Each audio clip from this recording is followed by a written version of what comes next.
Namah Shivaya, Om Namah Shivaya, Om Namah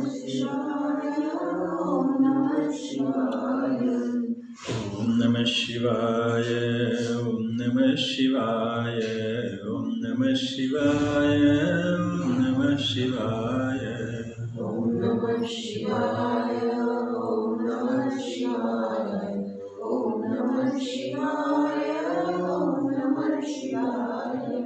Om Namah Shivaya, Om Namah Shivaya, Om Namah Shivaya, Om Namah Shivaya. Om Namah Shivaya, Om Namah Shivaya, Om Namah Shivaya, Om Namah Shivaya. Om Namah Shivaya, Om Namah Shivaya, Om Namah Shivaya, Om Namah Shivaya. Om Namah Shivaya, Om Namah Shivaya, Om Namah Shivaya, Om Namah Shivaya. Om Namah Shivaya, Om Namah Shivaya, Om Namah Shivaya, Om Namah Shivaya. Om Namah Shivaya, Om Namah Shivaya, Om Namah Shivaya, Om Namah Shivaya. Om Sadashivasamārambhām Shankarācārya-madhyamām Asmadācārya-paryantām Vandē Guru-paraṁparām Śruti-smriti-purāṇānaṁ Ālayam Karuణālayam Namāmi Bhagavad-pādam Shankaram Lokashankaram Shankaram Shankaracharyam Keshavam Badarayanam Sutrabhasya Krutau Vandhe Bhagavantau Punah Punah Ishvaro Gururatmeti Murtibheda Vibhagine Vyomavadvyaptadehaya Dakshinamurtaye Namaha. Om Akhandam Satchidanandam Akhandam Satchidanandam Avam Manasagocharam Atmanamakhilādhāram Āsraye bhishta-siddhaye Arthatopyadvayānandān Atitadvaitavānatah Gurunāradhya Vedanta Saram Vakshe Yathamati.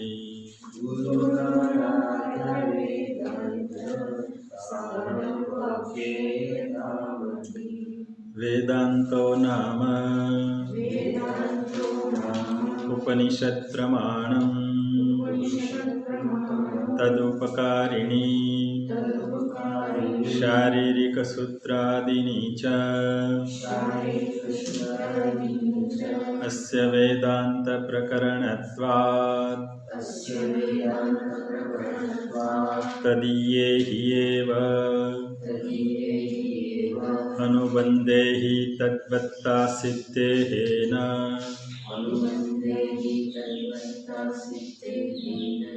Te Pruthak Alochaniyaha Tatra Anubandhaha Nama Adhikari Vishaya Sambandha Prayojanani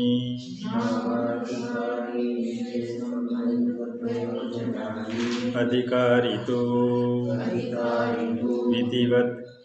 Vitivat Athita Veda Vedangatvena आपाततः अधिगतः अखिल वेदार्थः अस्मिन् जन्मनि जन्मान्तरे वा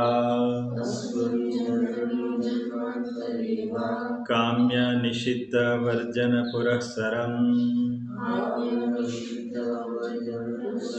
नित्य नैमित्तिक प्रायश्चित उपासनानुष्ठानेन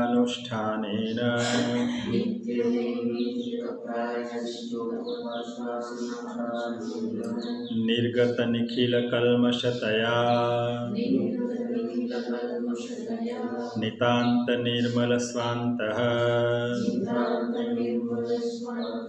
साधन चतुष्टय संपन्नः प्रमाता काम्यानि स्वर्गादीनि इष्ट साधनानि ज्योतिष्टोमादीनि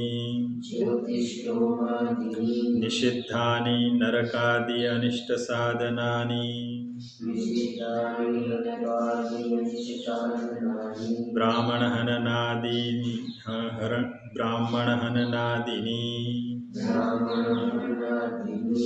नित्यानि अकरणे प्रत्यवाय साधनानि संध्यावन्दनादीनि नैमित्तिकानि पुत्रजन्मादि अनुबन्धिनी जात्येष्ट्यादीनि प्रायश्चित्तानि पापक्षय साधनानि चान्द्रयाणादीनि उपासनानि सगुण ब्रह्म विषय मानस व्यापार रूपाणि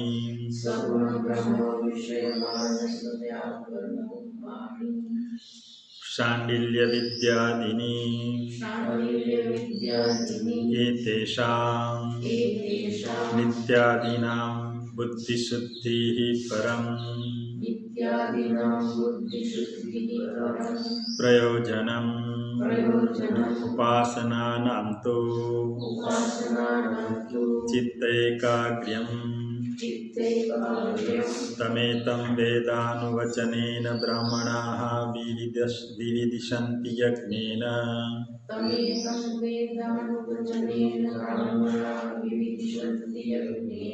इत्यादि श्रुतेः तपसा कल्मषं हन्ति इत्यादि स्मृतेः च नित्यनैमित्तिक प्रायश्चित उपासनानां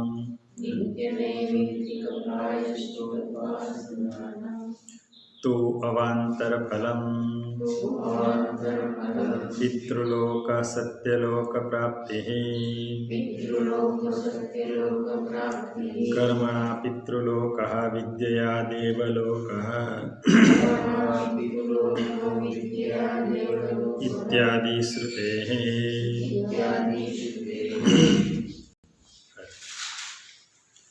सात खंड સુધી જોઈશું આજે। ચોથા ખંડમાં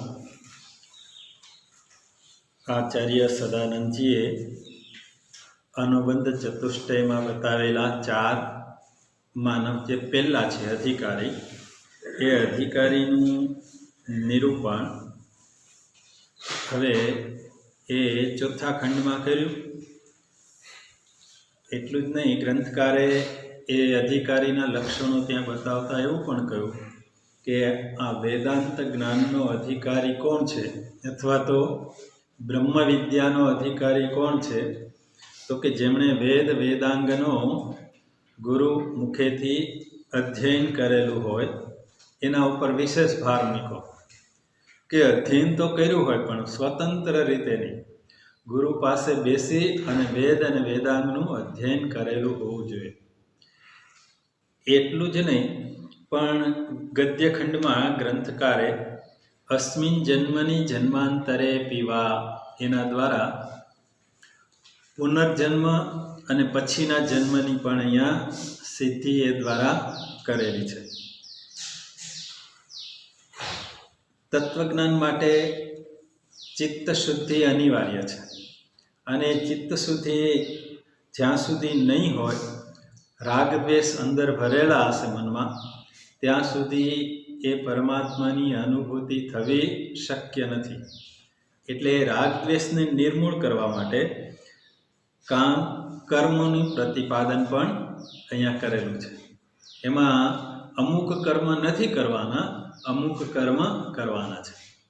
5 કર્મો બતાવ્યા, એમાં 2 કર્મ નથી કરવાના, કામ્ય અને નિષિદ્ધ, અને નિત્ય નૈમિત્તિક પ્રાયશ્ચિત કર્મ કરવાના. તો એનાથી શું થશે? તો કે ચિત્તમાં રહેલા રાગ અને દ્વેષ ક્ષીણ થશે, ઓછા થશે.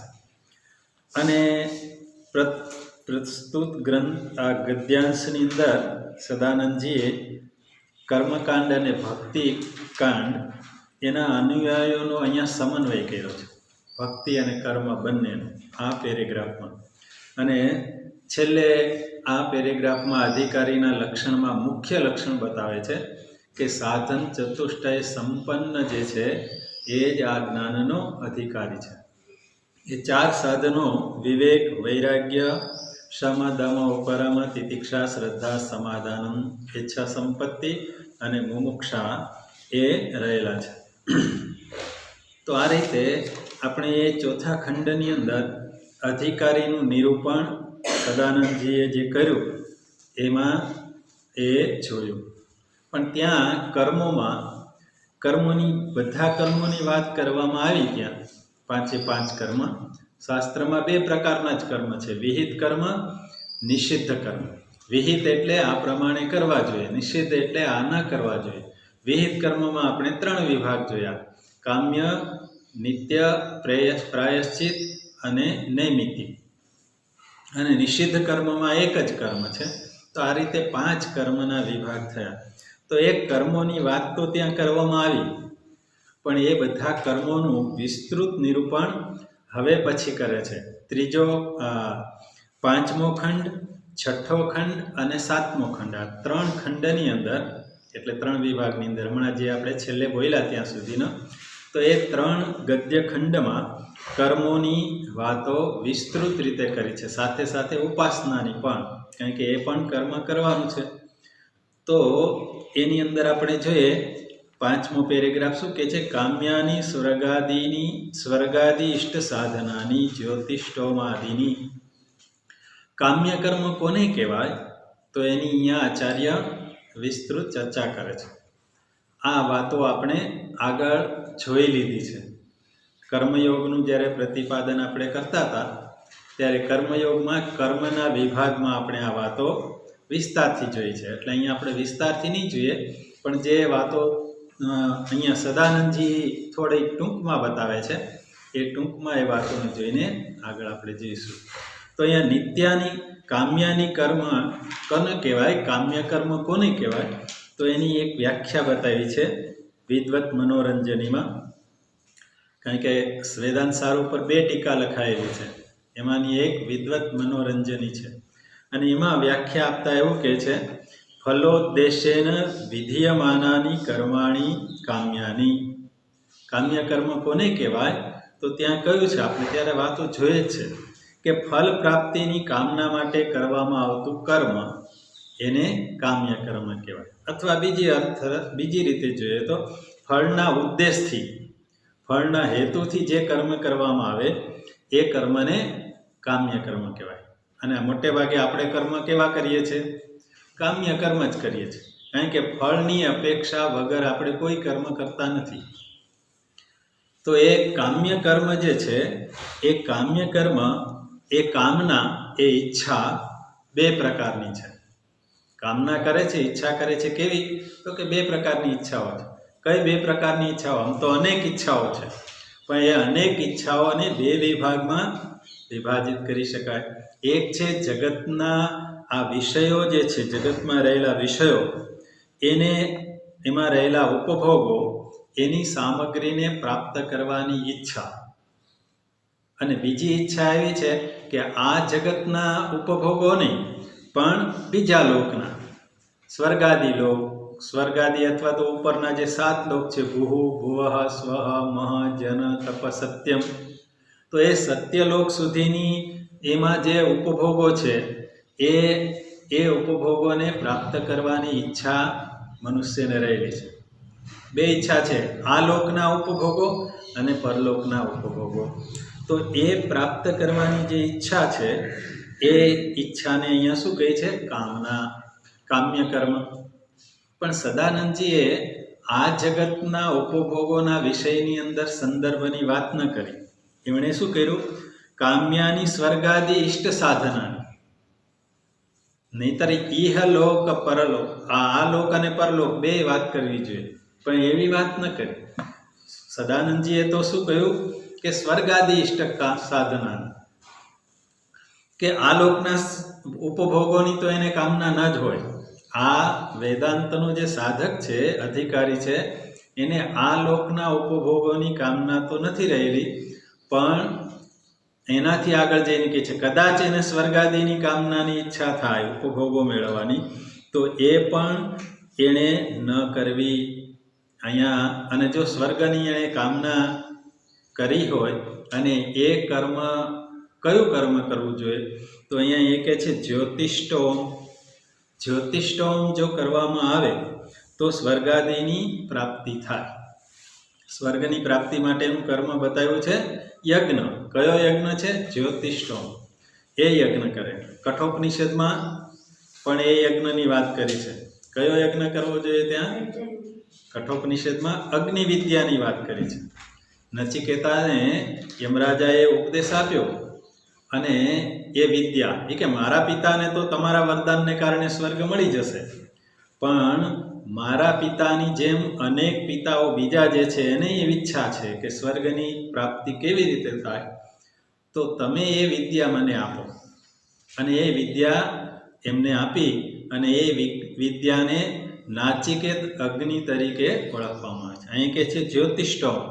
એ જ્યોતિષ્ટોમ વેદ પ્રતિપાદિત કર્મ છે કે સ્વર્ગની કામના જેને છે એણે જ્યોતિષ્ટોમ કરવું જોઈએ. પણ એ જ્યોતિષ્ટોમ છે, અહીં સદાનંદજી કહે છે કે એ વેદાંતના અધિકારીએ એ પણ ન કરવું જોઈએ. કામ્ય કર્મ ના પાડી છે ને, શું કામ એને કરવાની? તો કે જ્યોતિષ્ટોમ કરશે તો એને સ્વર્ગાદીની તો પ્રાપ્તિ થશે. કેમ? તો કે પુણ્ય એને જમા થશે ને પુણ્યને પરિણામે એને સ્વર્ગલોકની પ્રાપ્તિ થાય. પણ એ સ્વર્ગલોક પણ એના માટે બંધનકારી છે. કેમ? તો કે આ લોકના ઉપભોગો જેમ છે આવાગમનવાળા છે, આવે છે ને જાય છે ને નાશ પામે છે, એવી રીતે સ્વર્ગ વગેરેના લોકના ઉપભોગો પણ કેવા છે? ક્ષીણે પુણ્યે મર્ત્યલોકમ વિશંતિ. સ્વર્ગમાં ક્યાં સુધી રહેવા મળે? તો કે જ્યાં સુધી પુણ્ય છે ત્યાં સુધી રહેવા મળે, પણ પુણ્ય ખલાસ થઈ જાય તો પછી કંઈ ત્યાં રહેવા મળે નહીં. એટલે એ કેવું છે? એ મુક્તિ પ્રદાન કરવામાં બાધક રૂપ છે.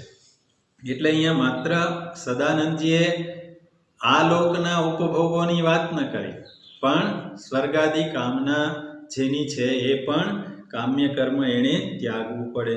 એ બંધનનું કારણ છે. એટલા માટે વેદાંત વિદ્યાનો જે જિજ્ઞાસુ છે એણે અધિકારી હોવામાં આ કર્મનો પણ ત્યાગ કરવો જોઈએ. બીજું કર્મ બતાવે છે નિષિદ્ધ કર્મ. નિષિદ્ધ કર્મ એ ભ્રમ અવગત ઇષ્ટ સાધનતા નિષેધક નૈ પદયોગી વાક્ય ગમ્યાની નિષિદ્ધાની. વિદ્વન મનોરંજનીમાં આ વ્યાખ્યા નિષિદ્ધ કર્મની બતાવી છે કે ભ્રમને કારણે અથવા તો વિચાર ન કરવાને કારણે એ મનુષ્ય જે કર્મોમાં પોતાના ઈચ્છિત ફળની પ્રાપ્તિ માટે જે કર્મ કરે છે, પણ એ કર્મ કેવું છે? તો કે શાસ્ત્રએ જેનો નિષેધ કરેલો છે, પણ અને છતાં એ કરે.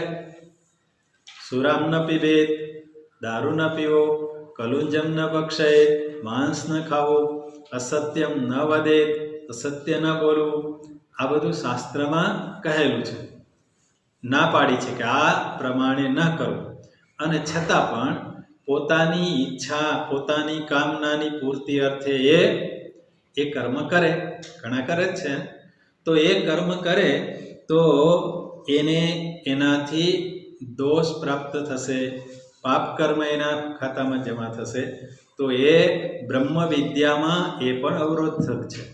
કારણ કે જ્યાં સુધી અંતઃકરણ શુદ્ધ નહીં હોય ત્યાં સુધી જ્ઞાન થઈ શકશે નહીં.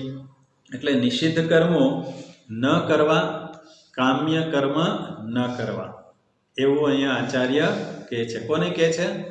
વેદાંતનો જે અધિકારી છે એના જીવનમાં કામ્ય કર્મ ન થવા જોઈએ, નિષિદ્ધ કર્મ ન થવા જોઈએ. નિષિદ્ધ તો ન જ થવા જોઈએ, પણ કામ્ય કર્મ જીવન ટકાવી રાખવા પૂરતા થવા જોઈએ.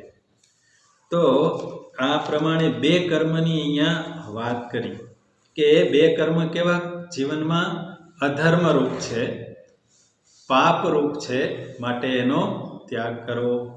અને સાધક તરીકે મનુષ્ય અથવા તો સાધકે ધર્મ અને અધર્મ અથવા તો વિહિત અને નિષિદ્ધ કર્મો એણે બંને પ્રકારના કર્મોને જાણવા જોઈએ. અને જાણી અને અધર્મનો ત્યાગ કરી ધર્મમય કર્મ એના દ્વારા થવા જોઈએ. અને સાધક તરીકે આપણે કોઈની સાધનામાં અથવા તો કોઈના જીવનમાં એ અવરોધ ઊભો કરવો એ પણ અધર્મ છે. કોઈ સાધના કરતો હોય કે કોઈ એ ભલે સાધના ન કરતો પણ એ જે કાર્ય કરતો હોય એના કાર્યમાં આપણે અવરોધ ઊભો કરીએ તો એ પણ પાપરૂપ કર્મ થઈ જાય, અધર્મરૂપ કર્મ થઈ ગયું. એટલે વાણીથી કે વ્યવહારથી કે વિચારથી કોઈને દુઃખ ન પહોંચાડ, એ સાધક તરીકે મારે ધ્યાનમાં રાખવું જોઈએ કે મારા દ્વારા, મારી વાણી દ્વારા, મારા વ્યવહાર દ્વારા કે મારા મન દ્વારા કોઈને દુઃખ ન પહોંચે એવો વ્યવહાર મારે કરવો જોઈએ. તો આ કર્મ, અહીંયા બે કર્મ, કામ્ય કર્મ અને નિષિદ્ધ કર્મ, સાધક જે છે એણે જીવનમાં ન કરવા. તો આ પ્રમાણે કામ્ય અને નિષિદ્ધ કર્મ ન કરવાનું બતાવી અને હવે સદાનંદજી વેદાંતના અધિકારી દ્વારા તો કયા કર્મ કરવા, આ બે કર્મ ન કરવા તો અમારે કયા કર્મ કરવા, તો એનું પ્રતિપાદન આગળ એમાં કરે છે. નિત્યાની, નિત્યાની શબ્દ દ્વારા એ નિત્ય કર્મની વાત કરે છે. નિત્યાની અકરણે પ્રત્યવાય સાધનાની સંધ્યા વંદનાદિની. આ નિત્ય કર્મ જે છે એ સદાનંદજી અહીંયા વિદ્વત મનોરંજનીમાં એની વ્યાખ્યા કરતા બતાવે છે. એષામ અકરણે વિજ્ઞાયમાને તત્સાધ્યતે જ્ઞાપ્યતે તાની નિત્યાની. નિત્ય કર્મ કોને કહેવાના? તો કે નિત્ય કર્મથી કોઈ પુણ્ય કર્મ પ્રાપ્ત થતું નથી. તો આપણે શું કામ કરવા? આપણને તો સીધું શું થાય, જો પુણ્ય ન મળતું હોય તો કરવા શું કામ? નિત્ય કર્મ કરીએ તો કંઈ પુણ્ય ન મળે, પણ જે દોષ પાપ જે છે પરંતુ ન કરવાથી એ પાપ વધતું જાય છે. નિત્ય કર્મ નહીં કરીએ તો આનો અર્થ ઘણો ગહન રીતે લીધેલો છે. પાપ તો કે પાપ કર્મ જે છે વધતું જાય, પણ જો નિત્ય કર્મ કરીએ તો પાપ કર્મ થોડું ઓછું થતું જાય. એટલા માટે નિત્ય કર્મ અવશ્ય કરણીય છે, કરવા યોગ્ય જ છે. આપણને એવું થાય કે ફળ નથી મળતું એટલે નથી કરવા, એવું નહીં. પણ મારા ખાતામાં જમા થતા જે પાપ કર્મ છે એ પાપ ક્ષય કરવામાં મને સહાયભૂત થનારા છે આ નિત્ય કર્મ. એટલા માટે નિત્ય કર્મ કરવા, નિત્ય કર્મ એટલે જે દરરોજ કરવામાં આવતું કર્મ છે એ નિત્ય કર્મ છે. અને એ દોષોના નિવારણ અર્થે કરવામાં આવે છે. પાપોના નિવારણ અર્થે, વિનાશ કરવા માટે આ કર્મ કરવાના છે. અને કોઈ પણ કર્મ છે ને એ દોષ રહિતનું છે જ નહીં, એમાં દોષ તો આવી જ જાય. કોઈ પણ કર્મ કરીએ તો એ દોષ વગર, નિર્દોષ કર્મ છે જ નહીં, એ દોષયુક્ત છે. અને ગૃહસ્થી દ્વારા 5 જગ્યાએ દરરોજ જાણતા અજાણતા પાપ થાય છે. અને એ પાપનો ક્ષય કરવા માટે આ નિત્ય કર્મ અહીંયા બતાવ્યા છે. અને 5 સ્થાન ક્યાં છે? તો કે પંચસુના ગૃહસ્થસ્ય ચૂલી પેષણી ઉપસ્કરઃ કંડની ચ ઉદકુંભ ચ બધ્યતે યહ અસ્તુ વાહયન. મનુસ્મૃતિમાં આ બતાવ્યું છે મનુ મહારાજે કે ગૃહસ્થના ઘરમાં 5 જગ્યાએ પાપ કર્મ દરરોજ થાય છે. અને 5 કર્મ ક્યાં છે? ચૂલો પહેલું છે ચૂલો. ચૂલામાં આપણે રસોઈ બનાવીએ ત્યારે વાતાવરણમાં રહેલા અનેક જીવજંતુ મરી જાય, તો એ પાપ થયું ચૂલામાં. બીજું ચક્કી, આપણે પીસીએ કંઈ પણ વસ્તુ, ભલે મિક્સરમાં પીસીએ પણ એની અંદર પણ અનેક જીવજંતુ આપણને જે દેખાતા નથી એ મરી જાય છે. ત્રીજું ઝાડુ વાળીએ, સાવરણીથી આપણે કચરો કાઢીએ તો શું કામે કાઢીએ? તો કે જીવજંતુ જે કંઈ કચરો હોય એ બધું નીકળી જાય, તો એમાં કેટલાય જીવ મરી જતા હોય છે. અને ખાંડણીઓ, જ્યારે આપણે ખાંડીએ ત્યારે એમાં પણ ઘણી બધી વસ્તુ, એમાં જીવો મરતા હોય. અને પાણીનો ઘડો, પાણી ભરીએ તો આપણે ગાળીએ ને, શું કામે ગાળીએ? તો કે એમાં જીવજંતુ હોય એ ગળાઈ જાય, એમાં જાય નહીં. અથવા તો આપણે અત્યારે ફિલ્ટરનું પાણી પીએ તો એમાંય શું છે? બીજા જંતુઓ બધા નાશ પામી જાય, તો એ ત્યાંય પાપ કર્મ થાય છે. આ 5 જગ્યાએ દરરોજ ગૃહસ્થના ઘરમાં પાપ થાય છે: ચૂલામાં, ચક્કીમાં, વાળવામાં, સાવરણીમાં, અને ખાંડણીઓ અને પાણીનો ઘડો. તો આ 5નો ઉપયોગ દરરોજ કરવો પડે અને દરરોજ ત્યાં પાપ કર્મ થાય છે. એ દોષ જે છે, પાપ છે, એમાંથી છૂટવા માટે મનુસ્મૃતિમાં અને વેદના કર્મકાંડ વિભાગમાં પણ 5 યજ્ઞ બતાવ્યા છે કે ગૃહસ્થએ દરરોજ 5 યજ્ઞ કરવા જોઈએ. અને એ 5 યજ્ઞ કયા છે? પહેલો છે બ્રહ્મયજ્ઞ. ઋષિઓને કેન્દ્રમાં રાખીને કરવામાં આવતું કર્મ છે, જેને બ્રહ્મયજ્ઞ અથવા તો ઋષિયજ્ઞ કહે છે. દેવયજ્ઞ, જેમાં દેવતાઓને ઉદ્દેશીને યજ્ઞયાગાદી કરવામાં આવે, એ દેવયજ્ઞ. આપણે પેલા અગ્નિને જમાડતા, તો એ દેવયજ્ઞ થઈ જતો હતો. પિતૃયજ્ઞમાં તર્પણ છે, પિતૃઓને શ્રાદ્ધ અને તર્પણ કરવું જોઈએ, તો એ પિતૃયજ્ઞ છે. ભૂતયજ્ઞ, આપણે આ વાતો વિસ્તારથી આગળ જોયેલી છે. પ્રાણીઓને ઉદ્દેશીને કરવામાં આવતું કર્મ, એટલે એમાં પ્રાણીઓ, વનસ્પતિ પણ આવી જાય કે વનસ્પતિ, વૃક્ષોને વાવવા અને ઉછેરવા, તો એ ભૂતયજ્ઞ છે. મનુષ્ય, એમાં પશુ પક્ષી પ્રાણીઓ બધા આવી ગયા કે ચકલાને ચણ નાખીએ, કીડિયારો પૂરીએ, તો એ બધો એ યજ્ઞ કયો થઈ ગયો? ભૂતયજ્ઞ થઈ ગયો. તો એ ભૂતયજ્ઞ દરરોજ થવો જોઈએ. નૃયજ્ઞ અથવા તો મનુષ્ય યજ્ઞ, અથવા એનું ત્રીજું નામ અતિથિ યજ્ઞ પણ છે. આંગણે આવેલો કોઈ પણ અતિથિ છે એનો સત્કાર કરવો. તો આ 5 યજ્ઞ જે છે એ દરરોજ કરવા. એમાં પહેલો યજ્ઞ છે અધ્યયન અધ્યાપન. અહીંયા વેદાંત સારને આધારે જોઈએ તો જેની અંદર અધ્યયન અને અધ્યાપન થઈ રહ્યું છે એ બ્રહ્મયજ્ઞ છે. કારણ કે ગુરુજી પાસે જાય અને ત્યાં વેદનું અધ્યયન કરે, ગુરુ સેવા કરે, તો એ અધ્યયન અધ્યાપન એ બ્રહ્મયજ્ઞ છે. તર્પણ પિતૃયજ્ઞ છે. અગ્નિમાં આહુતિ આપવી એ દેવયજ્ઞ છે. અને પ્રાણીઓ માટે આપવામાં આવતું બલિ એટલે કોઈ પણ વસ્તુ, એને પક્ષી તો એને ચણ છે, વૃક્ષને ઉછેરીએ તો એમાં ખાતર અને પાણી છે, તો એને અર્પણ કરવું એ ભૂતયજ્ઞ છે.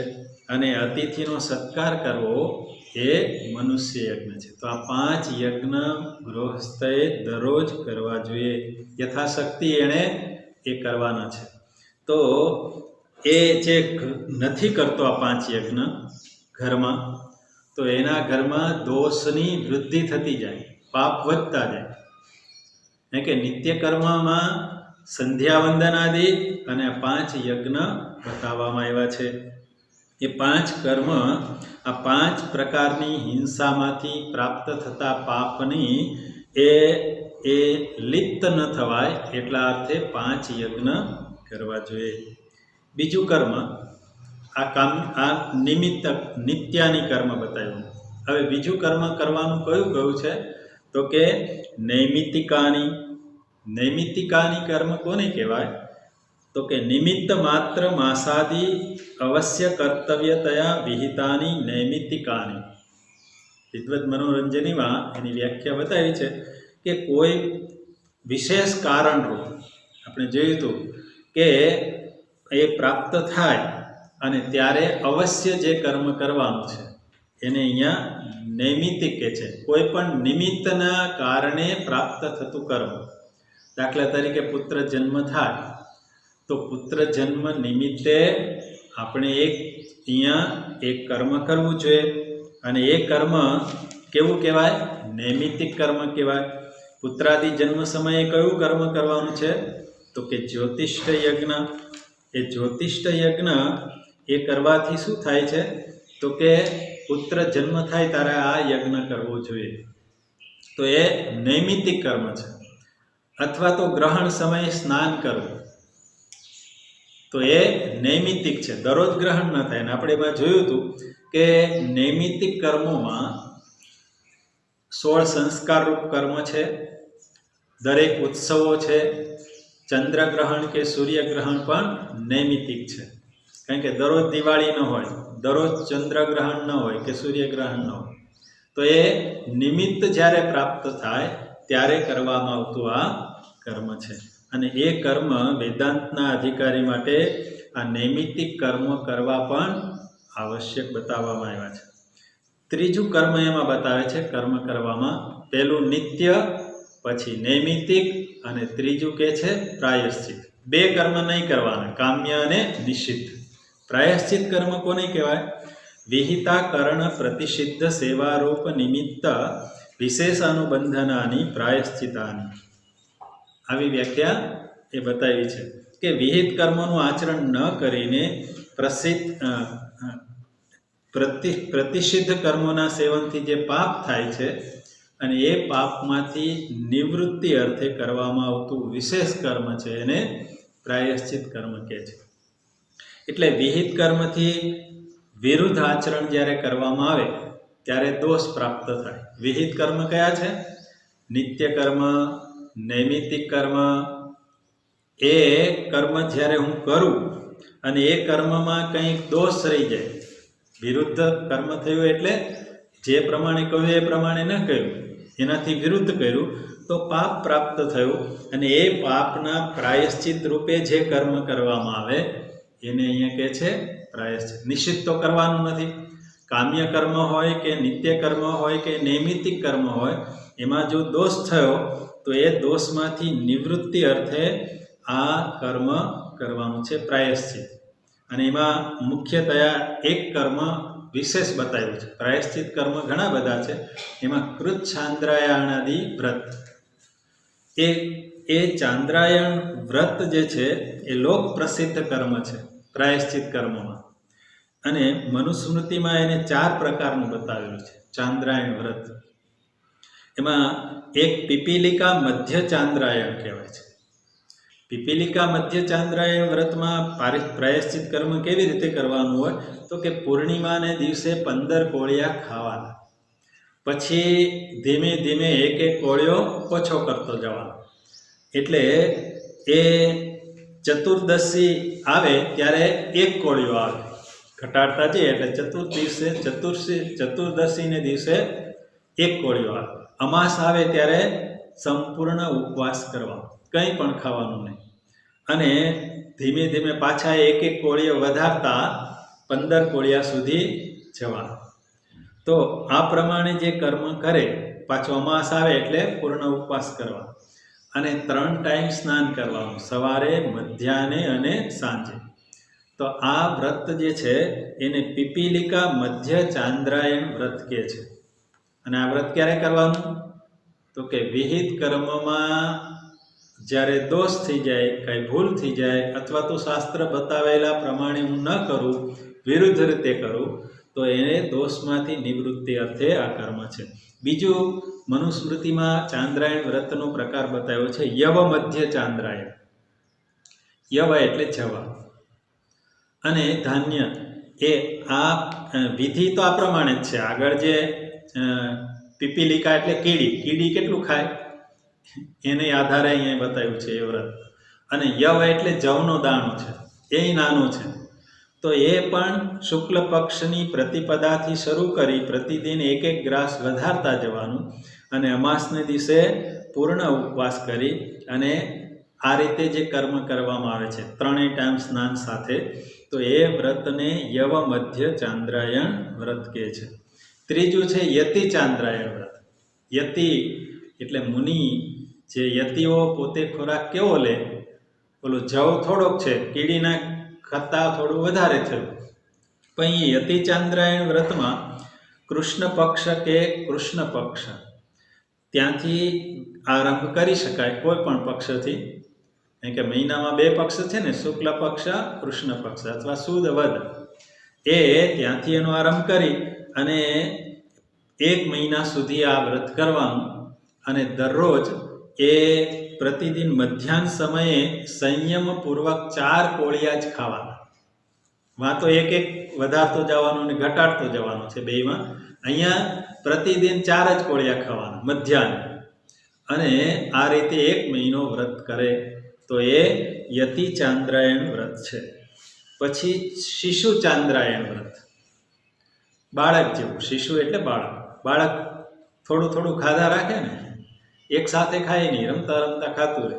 એમ અહીંયા આ પ્રાયશ્ચિત કર્મમાં એ જે આગળમાં હતું એ જ પ્રમાણે છે કે 4 કોળિયા એ સવારે ખાય, 4 કોળિયા એ સાંજે ખાય, સૂર્યાસ્ત થયા પછી ખાવામાં આવે, અને 3 ટાઈમ સ્નાન. તો આ શિશુ ચાંદ્રાયણ વ્રત બતાવ્યું છે. મનુસ્મૃતિના 11મા અધ્યાયમાં 216મા શ્લોકની અંદર આ ચાંદ્રાયણ વ્રત 4 પ્રકારનું ત્યાં બતાવ્યું છે. તો વિહિત કર્ણ પ્રતિષેધ સેવારૂપ નિમિત્ત વિશેષ અનુબંધનાની પ્રાયશ્ચિતાની. તો કે જે વિહિત કર્મમાં જે દોષ થયા છે એની નિવૃત્તિ અર્થે કરવામાં આવતું આ કર્મ છે એ પ્રાયશ્ચિત કર્મ છે. અને આ છઠ્ઠો 7મા પેરેગ્રાફની વાતો આપણે જોઈ રહ્યા છે. હવે નૈમિત્તિકાની પુત્ર જન્મ થયો, પ્રાયશ્ચિતાની પાપક્ષય ચાંદ્રાયણાદિની, અને છઠ્ઠા ગદ્યખંડમાં બીજું કે છે કે એણે ઉપાસના પણ કરવાની છે. 3 કર્મ બતાવ્યા: નિત્ય કર્મ, નૈમિત્તિક કર્મ, પ્રાયશ્ચિત કર્મ. અને હવે બતાવે છે ઉપાસના. તો ઉપાસનાની સગુણ બ્રહ્મ વિષય માનસ વ્યાપાર રૂપાણી શાંડિલ્ય વિદ્યાદિની. એમાં કઈ વિદ્યા છે? શાંડિલ્ય વિદ્યા. હવે એ ઉપાસનાની વ્યાખ્યા વિદ્વદ મનોરંજનીમાં બતાવે છે. શાસ્ત્ર બોધિતે સગુણે બ્રહ્મણી દીર્ઘકાલ આદન નૈરેંતર્ય ઉપેત મનોવૃત્તિ સ્થિરીકરણ લક્ષણાની ઉપાસનાની. આ ઉપાસના કોને કહેવાય? તો કે શાસ્ત્ર દ્વારા જે પ્રતિપાદિત છે. શું પ્રતિપાદિત છે? સગુણ બ્રહ્મમાં. સગુણ બ્રહ્મમાં એટલે ઈશ્વરમાં જે ગુણ સાથેનું બ્રહ્મ છે. પછી એને રામ કહીએ, કૃષ્ણ કહીએ, શિવ કહીએ કે માતાજી કહીએ, જે કોઈ ઈષ્ટદેવ રૂપે રહેલા છે. તો એ સગુણ બ્રહ્મમાં લાંબા સમય સુધી આપણે ધ્યાનની પ્રક્રિયામાં આ વાતો જોઈ હતી. ઉપાસના એ ધ્યાનની એક વિધિ છે. અને એ લાંબા સમય સુધી આદરપૂર્વક નિરંતર મનોવૃત્તિને સ્થિર કરી રાખવી, એ કર્મને ઉપાસના કહેવામાં આવે છે. ઓલા કર્મ તો આપણે સ્થૂળ બહાર કરવાના છે, કામ્ય કર્મ ને નિત્ય કર્મ, નૈમિત્તિક કર્મ અને પ્રાયશ્ચિત. જ્યારે ઉપાસના છે એ માનસ કર્મ છે. ઓલા સ્થૂળ કર્મ છે, ઇન્દ્રિયો દ્વારા આપણે કર્મ કરીએ. પણ આ કર્મ, ઉપાસના કર્મ કેવું છે? મન દ્વારા થતું કર્મ છે. મનને સગુણ બ્રહ્મની અંદર દીર્ઘકાળ સુધી એમાં રોકી રાખવું, એ છે ઉપાસના. ઉપાસના એ જ્ઞાન નથી, પણ ભાવના છે. અહીંયા ભાવના શું કરે છે? ઉપાસનાની એક વ્યાખ્યા એવી બતાવી છે: નિકૃષ્ટ વસ્તુની ઉત્કૃષ્ટ દર્શનમ ઉપાસનમ. નિકૃષ્ટ વસ્તુમાં ઉત્કૃષ્ટનું દર્શન કરવું. આમ જોઈએ તો શું છે? આરસનો પથ્થર છે. ભગવાન શિવની મૂર્તિ આપણે જોઈએ તો ભગવાનની મૂર્તિ કેવી છે? આરસ, સફેદ આરસની પથ્થરની બનાવેલી આ પથ્થર છે એવું માનીએ. પણ એની અંદર આ ઉપાસક જે ઉપાસના કરે છે એને જોવે છે શું? તો કે આ પથ્થર છે નહીં, છે પથ્થર, નિકૃષ્ટ વસ્તુ છે, પણ એની અંદર ઉત્કૃષ્ટનું દર્શન કરવું કે આ પથ્થર નથી, આ તો સાક્ષાત ભગવાન શિવ છે. એવા ભાવ સાથે એની અંદર, ભગવાન શિવની અંદર લાંબા સમય સુધી મનને રોકી રાખવું એ છે ઉપાસના. અને આ ઉપાસના એટલે ઉપાસના જ્ઞાન નથી પણ ભાવ છે. આવો ભાવ કરે છે.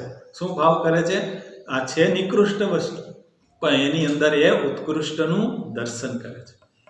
એટલે એક પ્રકારનો એ અધ્યાસ જ છે, પણ એ મને ઉન્નતિ તરફ લઈ જનારો અધ્યાસ છે.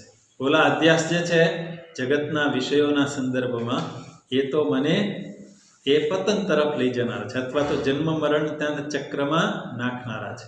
આ જે છે ઉપાસના એ માનસ વ્યાપાર છે, એટલે ધ્યાન છે. અને આચાર્ય શાંડિલ્ય મુનિએ આ ઉપાસના વિધિ છાંદોગ્ય ઉપનિષદમાં બતાવી છે અને શાંડિલ્ય ઋષિએ બતાવી છે. માટે એ વિદ્યાનું નામ પણ શાંડિલ્ય વિદ્યા એવું આપવામાં આવ્યું છે. અને સદાનંદજીએ એટલા માટે જ આ શાંડિલ્ય વિદ્યાને વિશેષ રૂપથી અહીંયા એનો ઉલ્લેખ કર્યો છે કે ઉપાસનામાં શાંડિલ્ય વિદ્યા એટલે એમાં બધે ભગવાનનું દર્શન કરવાનું છે. એવું છે કે જગતમાં રહેલા પદાર્થોની અંદર એ પરમાત્માનું દર્શન કરવું. તો અહીં સુધી આચાર્ય સદાનંદજીએ કરણીય કર્મો બતાવ્યા. પહેલા અકરણીય કર્મ બતાવ્યા, ન કરવા યોગ્ય કર્મ, અને પછી બતાવ્યા કરણીય. કરણીય એટલે કરવા યોગ્ય કર્મ. અને શ્રુતિ સ્મૃતિના વચનોનું પ્રમાણ પણ એણે સાથે સાથે આપ્યું. જ્યોતિષ્ટોમ, અગ્નિષ્ટોમ એ જે. અને હવે પછી 7મા પેરેગ્રાફમાં એટલે 7મા ગદ્યખંડમાં એ કર્મનું ફળ બતાવે છે. એતેષાં નિત્યાદીનાં બુદ્ધિશુદ્ધિ પરમ પ્રયોજનમ ઉપાસનાં તુ ચિત્ત એકાગ્ર્યમ તમેતમ વેદાનુવચનેન બ્રાહ્મણા વિવિધસંતિ યજ્ઞેન ઇત્યાદિ શ્રુતે. શ્રુતિનું અનુમોદન પણ આપે છે કે આ હું મારી પોતાની વાત નથી કરતો. આચાર્ય જ્યારે શ્રુતિના કોટેશન બતાવતા હોય ત્યારે એ અમારા દ્વારા જે કહેવાઈ રહ્યું છે એ વેદોમાં કે ઉપનિષદોમાં એ બતાવવામાં આવેલું છે. અમારી ઘરની વાત નથી કહેતા. અત્યારે ઘણા પોતાનો સ્વાર્થ સિદ્ધ કરવા માટે ઘરે પોતાની વાતો કરે કે આમ કરવું જોઈએ, તેમ કરવું જોઈએ. પણ જે કરવાની વાતો અહીંયા બતાવી છે એ વેદ પ્રતિપાદિત કર્મ બતાવે છે. અહીં કહે છે નિત્યાદિની એતેષાં નિત્યાદિની. આ નિત્ય વગેરે. નિત્ય વગેરે એટલે કયા કર્મો આવશે એમાં? હમણાં આપણે જોઈએ કરણીય કર્મ, નિત્ય કર્મ, નૈમિત્તિક કર્મ, પ્રાયશ્ચિત કર્મ. 3 કર્મ એને એ બતાવે છે. એતેષાં નિત્યાદિનાં બુદ્ધિશુદ્ધિ પરમ પ્રયોજનમ. એ કર્મનું મુખ્ય પ્રયોજન શું છે? પરમ એટલે ઉત્કૃષ્ટ પ્રયોજન, શ્રેષ્ઠ પ્રયોજન. તો કે બુદ્ધિશુદ્ધિ, અંતઃકરણની શુદ્ધિ કરવી એ આ 3 કર્મનું પ્રયોજન છે. નિત્ય કર્મ, નૈમિત્તિક કર્મ, પ્રાયશ્ચિત કર્મ. કામ્ય અને નિષિદ્ધ તો નથી કરવાના, કારણ કે એનું ફળ તો પાપ જ મળવાનું છે, એટલે એનો તો ત્યાગ જ કરવાનો છે, અકરણીય છે. પણ કરણીય કર્મની અહીંયા ફળ બતાવે છે. તો અને ઉપાસના તું કહીને પક્ષાંતર કરે છે. કર્મ અને ઉપાસના 2 કર્મ કરવાની વાતો કરી. કર્મ નિત્ય કર્મ, નૈમિત્તિક કર્મ, પ્રાયશ્ચિત કર્મ જે અંતઃકરણની શુદ્ધિ કરનારું છે. તો ઉપાસના શું ફળ આપે? તો કે ઉપાસના ચિત્ત એકાગ્ર્યમ, મનને એકાગ્ર કરે છે. અને એકાગ્ર થયેલું મન જ પરમાત્મામાં સ્થિર થઈ શકે. ચંચળ મન હોય તો એ પરમાત્મામાં સ્થિર નહીં થાય. એટલા માટે આચાર્ય અહીંયા એ કહે છે કે ઉપાસનાનું ફળ છે ચિત્ત એકાગ્ર્ય, એ ચિત્તની એકાગ્રતા. તમે તમ વેદાનુવચનેન બ્રાહ્મણા વિવિધિશંતિ યજ્ઞેન ઇત્યાદિ. તો આ કર્મ જે છે એ તમે તમ એ નિત્યાદિ કર્મ અંતઃકરણ શુદ્ધિ પ્રદાન કરે છે અને એ સ્વરૂપ જ્ઞાન સુધી મને પહોંચાડે. એ એટલે નિત્ય કર્મ કેવા થયા? સહકારી સાધન થયા. સહકારી સાધન, સહાય કરનારા સાધન છે. અને એ રીતે અહીંયા શ્રુતિ એને બતાવતા કહે છે તમે તમ આત્માનં વેદાનુવચનેન બ્રાહ્મણા વિવિધિશંતિ યજ્ઞેન દાનેન તપસા અનાસકેન. તો એ પરમાત્મા જે છે એ જે આત્મ સ્વરૂપે છે એ વેદના વાક્યોને અનુસરીને બ્રાહ્મણોએ જાણવાનો પ્રયત્ન કરવો જોઈએ, ઈચ્છા કરે છે. એ પરમાત્માને જાણવાની ઈચ્છા કરનાર એ બ્રાહ્મણ જ છે. પછી એ ભલે ગમે તે જાતિમાં એનો જન્મ થયો, પણ પરમાત્માને જાણવા માટે જે પ્રયત્નશીલ છે એ બ્રાહ્મણ છે. એ બ્રહ્મમ જાનાતિ ઇતિ બ્રાહ્મણ. પણ એ ઈચ્છા કેવી રીતે કરે છે? અવિરતપણે એ યજ્ઞ દાન અને તપ કરે છે. અને યજ્ઞ દાન અને તપ કરે તો શું થાય? તો કે એની અંદર જિજ્ઞાસા ઉત્પન્ન થાય અને એ યજ્ઞ દાન તપ એને સહાયક બને છે. શેના માટે? તો કે પરમાત્માને જાણવા માટે. તો આ રીતે આપણે વિચાર કરીએ તો અહીંયા નિત્ય કર્મ, નૈમિત્તિક કર્મ, પ્રાયશ્ચિત કર્મ આપણે જો કરતા રહીએ તો એના આચરણથી શું થાય? પુણ્યની પ્રાપ્તિ થાય. આ 3 કર્મ હું કરતો રહું તો પુણ્ય મળે અને પુણ્યથી મને ધર્મની પ્રાપ્તિ થાય, ધર્મથી પાપ ક્ષય થાય. મારા જીવનમાં જે પાપ છે એ ઓછા થતા જાય અને પાપ ક્ષય થવાથી શું થાય? ચિત્ત શુદ્ધિ થાય. ચિત્ત શુદ્ધિ થાય તો રાગ દ્વેષ સાપેક્ષ રીતે મુક્ત થવાય. ચિત્ત શુદ્ધ ન હોય ત્યાં સુધી રાગ દ્વેષમાંથી હું મુક્ત ન થઈ શકું અને રાગ દ્વેષથી મુક્ત થાવ તો સંસારના સાચા સ્વરૂપનું ભાન થવા લાગે કે વાસ્તવમાં સંસાર શું છે. અને પરિણામે મને વૈરાગ્ય પ્રાપ્ત થાય. સંસારનું યથાર્થ દર્શન જ્યાં સુધી ન થાય ત્યાં સુધી વૈરાગ્ય ન થાય. મને તો એમાં સુખ જ દેખાય છે માત્ર, પણ એ સંસારના જ્ઞાનને કારણે, એના ભાનને કારણે એ સંસાર પ્રત્યે વૈરાગ્ય આવશે અને વૈરાગ્યને કારણે જિજ્ઞાસા જન્મશે. જિજ્ઞાસા શું થશે એને? તો કે આ જીવ શું છે, જગત શું છે, જગદીશ શું છે, એને સંદર્ભમાં એને જાણવાની ઈચ્છા થશે. ક્યારે એને જાણવાની ઈચ્છા થશે? જેના જીવનમાં પાપનો ક્ષય થયેલો હશે. જે નિત્ય કર્મ, આપણે એક ક્રમ સજી રહ્યા છે કે નિત્ય કર્મ મને મોક્ષ સુધી કેવી રીતે પહોંચાડે છે? તો કે નિત્ય કર્મથી જે પુણ્યની પ્રાપ્તિ થઈ, પુણ્યથી પાપનો ક્ષય થાય, પાપના ક્ષયથી ચિત્ત શુદ્ધિ થાય, ચિત્ત શુદ્ધિથી રાગ દ્વેષ ક્ષીણ થવા લાગે, રાગ દ્વેષ ક્ષીણ થાય એટલે સંસારનું યથાર્થ ભાન થાય, સંસારનું યથાર્થ ભાન થાય તો સંસાર પ્રત્યે વૈરાગ્ય આવે અને વૈરાગ્યને કારણે જિજ્ઞાસા જન્મે. જીવ જગત જગદીશને જાણવાની ઈચ્છા થાય અને જિજ્ઞાસાની પૂર્તિ અર્થે એ મોક્ષની પ્રાપ્તિના ઉપાયના સંદર્ભમાં એ શોધ કરશે. પરિણામે સર્વ કર્મ સંન્યાસ એના જીવનમાં આવશે. જ્ઞાન પ્રાપ્તિ અર્થે બધા કર્મોનો ત્યાગ કરશે, સંન્યાસી થશે અને ત્યારબાદ અષ્ટાંગ યોગનો અભ્યાસ કરશે. યોગ અભ્યાસથી ચિત્તની અંતર્મુક્તા એટલે ઉપાસના દ્વારા અને એનું ચિત્ત એકાગ્ર થશે, અંતર્મુક્ત થશે અને સાપેક્ષ રીતે આ શાંત પ્રસન્ન ચિત્ત અવસ્થામાં એ મહાવાક્યના ઉપદેશનું સ્ફુરણ થાય. તત્વમસી મહાવાક્ય અહમ બ્રહ્માસ્મિ કેવી રીતે મારા માટે બની જાય? તો કે આ બધી મારા જીવનમાં આ બધા ક્રમ થવા જોઈએ. અને ઉપદેશ જ્યારે મહાવાક્યનો કરે ત્યારે સ્વરૂપ અજ્ઞાનનો નાશ થતા સ્વરૂપમાં એની સ્થિતિ થાય, આત્મ સ્વરૂપમાં એની નિષ્ઠા બની જાય. તો આમ નિત્ય કર્મ મને ક્યાં સુધી લઈ જાય છે? મોક્ષ સુધી પહોંચાડનારા છે. પણ એ કેવા સાધનો છે? સહાય કરનારા સાધનો છે. આમ આ ચિત્તશુદ્ધિ એ નિત્ય કર્મોનું પરમ ફળ છે. અને એટલે નિત્ય કર્મનું પરમ ફળ શું? ચિત્તશુદ્ધિ. ઉપાસનાનું પરમ ફળ શું? તો કે ચિત્ત એકાગ્રતા. અને આ બંને કામના સહિત કરવામાં આવે. આ બે કર્મ કયા? નિત્ય કર્મ. ઓલો તો નિષ્કામ ભાવે કરે તો ચિત્ત શુદ્ધિ અને ચિત્ત એકાગ્ર કરે. પણ કામના સાથે જો કરે, ભગવાનની ઉપાસના ધ્યાન કરે કે નિત્ય કર્મ, નૈમિત્તિક કર્મ અને પ્રાયશ્ચિત કર્મ એ કરે કામના સાથે, તો પણ એને ફળ મળે. શું મળે? તો શ્રુતિ છેલ્લે બતાવે છે, કર્મણા પિતૃલોક વિદ્યા દેવલોક ઇત્યાદિ શ્રુતે, કે કર્મ દ્વારા પિતૃલોકની પ્રાપ્તિ થાય અને વિદ્યા દેવલોક. વિદ્યાનો અર્થ અહીંયા ઉપાસના લેવાનો છે. વિદ્યા એટલે જ્ઞાન નહીં. ઉપાસના દ્વારા એને દેવલોક એટલે કે સત્યલોકની પ્રાપ્તિ થાય. એટલે ટૂંકમાં એ અવાંતર ફળ છે. એક મુખ્ય ફળ બતાવ્યું અને એક અવાંતર ફળ બતાવ્યું.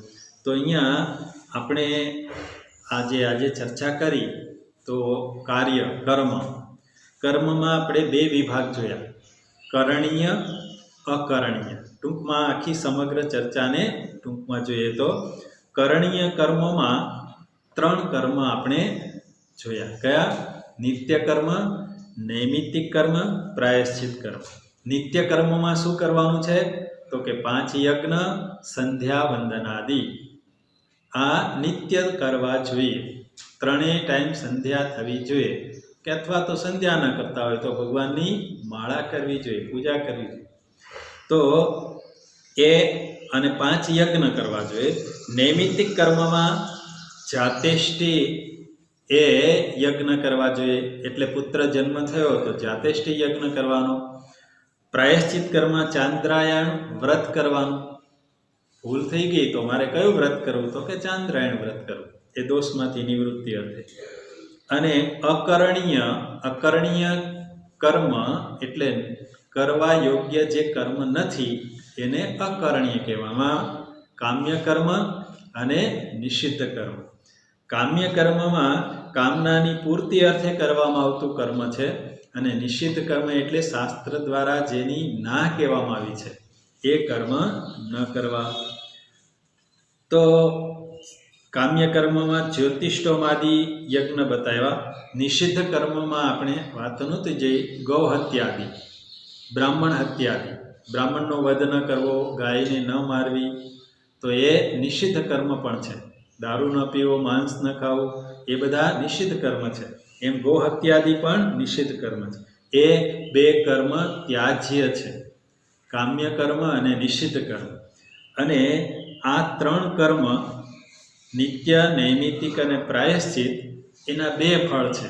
નિષ્કામ ભાવે જો હું કર્મ કરું આ 3 તો મને એ બુદ્ધિની શુદ્ધિ કરનારું બની રહે, અંતઃકરણ શુદ્ધ કરનારું બની રહે. અને કામના સાથે કરું તો મને પિતૃલોકની પ્રાપ્તિ કરાવે આ કર્મ કરીએ તો. અને ઉપાસના કર્મ જો કરવામાં આવે નિષ્કામ ભાવે તો ચિત્ત એકાગ્ર કરે, ચિત્તને શાંત કરે, એકાગ્ર કરે. અને કામના સાથે જો હું કરું તો સત્યલોક સુધીની પ્રાપ્તિ કરાવે. ભુવઃ સ્વઃ મહ જન તપ સત્ય. ઉપરના 7 લોક, નીચેના 7 લોક. તો એમાં ઉપરના 7 લોકમાં છેલ્લો જે કહેવાય બ્રહ્મલોક એ સત્યલોક છે.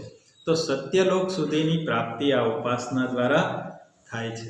પણ મુખ્ય ફળ એનું શું છે? ઉપાસનાનું મુખ્ય ફળ શું? ચિત્ત એકાગ્રતા.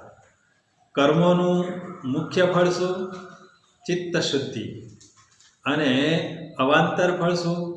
ગૌણ ફળ કર્મોનું પિતૃલોક. અને ઉપાસનાનું અવાંતર ફળ શું?